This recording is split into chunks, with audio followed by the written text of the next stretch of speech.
Doug here from Family of League. It's my pleasure to have a chat today with Gavin Badgar. We're all mates from the refereeing ranks, but with this week's NRL Indigenous Round, it means a lot for you, Gav.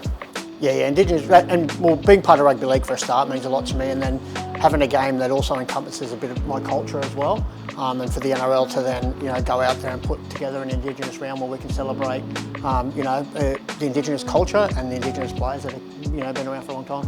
And your Indigenous background? Yeah. So I'm born and bred Gadigal man, so inner city of Sydney. Grew up around Redfern and born around there, but my bloodlines run out to Dungutty, so Kempsey, up on the north coast of New South Wales.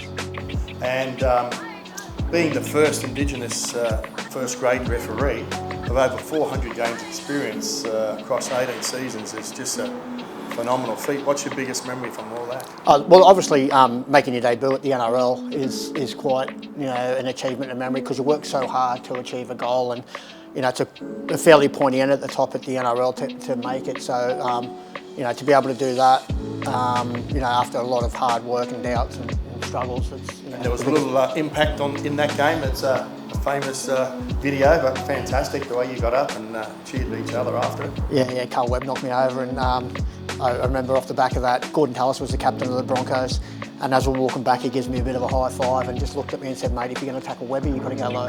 Yeah. And you're heading up, you're the New South Wales Rugby League Community Development Officer, and you've got a program for young people coming through.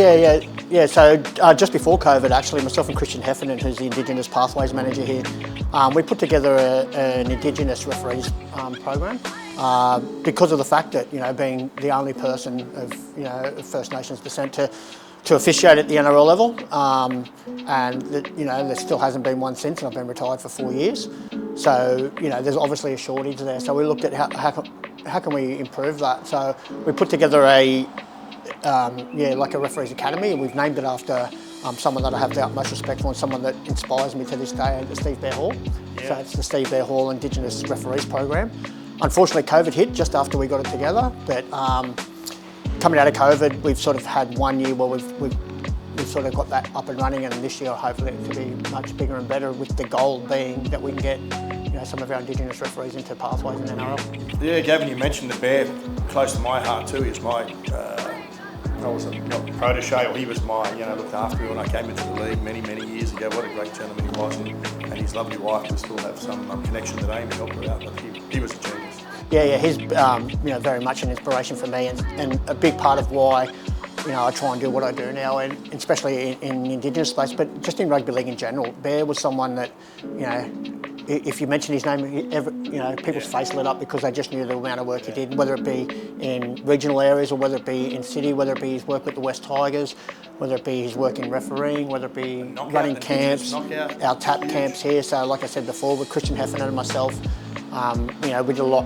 a lot of work that's built off the legacy that Uncle Bear sort of left us. And we mentioned earlier in our pre-talk that the Indigenous culture, we go back a couple of hundred years, but you were mentioning we go back a long way in Indigenous. Yeah, and we're the world's oldest living culture. So it's something that, as a country, I don't think we celebrate enough, and we don't embrace enough.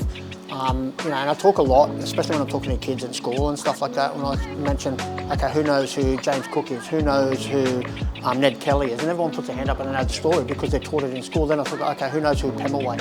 Who knows who Truganini is? Who knows who, any of our great Indigenous leaders that come before that time? And people look at you like you're speaking a different language. So I think that's something that we need to embrace and do better. You also mentioned, this week is NRL Indigenous Week. They have a number of rounds during the year, but we've got a big one coming up again with the Indigenous. And you can tell us a bit about it, New South Wales Rugby League. Yeah, so New South Wales Rugby League, over the last couple of years, we've tried to embrace Indigenous Round with the NRL and try and do some stuff around it. It's very hard for us to get community-based clubs to sort of jump on board that the timing of the year. So we've moved what we call now our First Nations Week, will be during NAIDOC Week. So it enables all of our grassroots clubs regionally and in the inner city to do something around NAIDOC Week, to be involved in that week and the celebration of our culture. I know there are a couple of strong themes you mentioned. You said education and acceptance. Yeah. I think we look at over the past couple of years, we've had a lot more incidences of racism, whether it be at the elite level or we get a lot at lower levels. And you find that when you speak to people and educate them on why certain words or language can be seen as something that can be offensive, generally with the education piece, people get it. You know what I mean? So I think that's a big part of what we need to do, instead of just jumping up and down and saying, well, you know, we need to be better. Well, how do we get better? And education is the key to me. So I know you're, now you're not refereeing, you can probably say who your favourite NRL team is. Can you let us know? I know, mightn't be doing very well at the moment, but... Well, yeah. Well, so I grew up as a Balmain fan, so the good old Balmain Tigers. So obviously with the merger between the Western Suburbs and the Balmain Tigers, I sort of gravitated towards the West Tigers. Luckily enough, once I did retire, I got to work there for 2 years with Michael Maguire and the coaching staff there. So that was, as a fan, to be involved there, that was pretty cool. But being a Redfern boy and growing up in the city, even though I was always a West Tigers, a Balmain fan, I always wanted to play for South Sydney. Yeah, you've got a strong allegiance there as well. Are you doing some work there now? Yes, I did a little bit of work with the Rabbits, and another thing, you know, it's great to be involved in the club that I grew up in the junior area there and played a fair bit of footy there as a kid. So to be back there, virtually, that's home. You know what I mean? It feels like home. For those who don't know, I'm sure the rugby league people all know, the dinner conversation will be very interesting with Gavin and his wife, Casey. So can you tell us a bit about that? And she's the active ref at the moment, but who's the best? Well, I got no doubt, and people say it's easy for me to say, but the level she is at, and you know, with her experience, she's way better than I was. Way better, technically and understanding, and you know, and just refereeing in general. She's got a lot more ability than I had at that level. I got to stay around and do it for a long time, so hopefully she gets those same experiences, and then you know, we'll see if she can, you know, get to that same level. But I've got no doubt that her ability is way better than I was. Yeah. You know, her and Belinda were just trendsetters. It's so good to see the women in league at those positions, and they deserve that 1,000%. And yeah, and the big thing with Case is she's such a great ally as well for me and my culture. She's actually got Scottish and Italian background, so as far away from being Indigenous as possible, but because she wants to embrace everything I do, she's a massive ally for us, to the point where if you look at the jerseys that the NRL referees are going to wear this weekend for Indigenous Round, she had a massive part in getting that designed, and working with the artist was Brad Hall, who's actually an Olympic boxer, who designed the jerseys for them through a connection that we have. You know, she's been pushing for that for years, you know, making sure that, you know, there's some meaning behind that jersey. It's just a jersey just, you know, picked off the rack.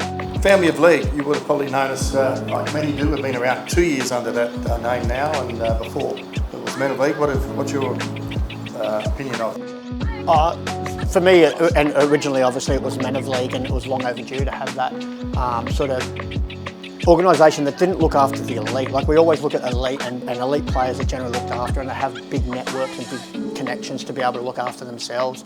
But to be able to work with, you know, grassroots and you know, and not only players, you know, Family of League's exactly what it says. It's about being a family, right? So we look after everyone, from, you know, parents, from spectators to, you know, club officials to referees. You know, so it encompasses the whole game, and to be that support network. And I've seen it firsthand with some of the stuff that, you know, over the years has been done with some of our older referees that needed some help, whether it be just someone to go and say hello and sit down and have a chat, to organising a wheelchair or something like that. So to have an organisation that's there and caring and genuine in the care for the rugby league community, not just the elite level, it's something that it's a pretty special thing to have in our game.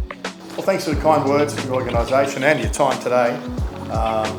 And this will be shown to many of our members of the Family of League. Thank you, Gavin. Thanks for your time. Thanks.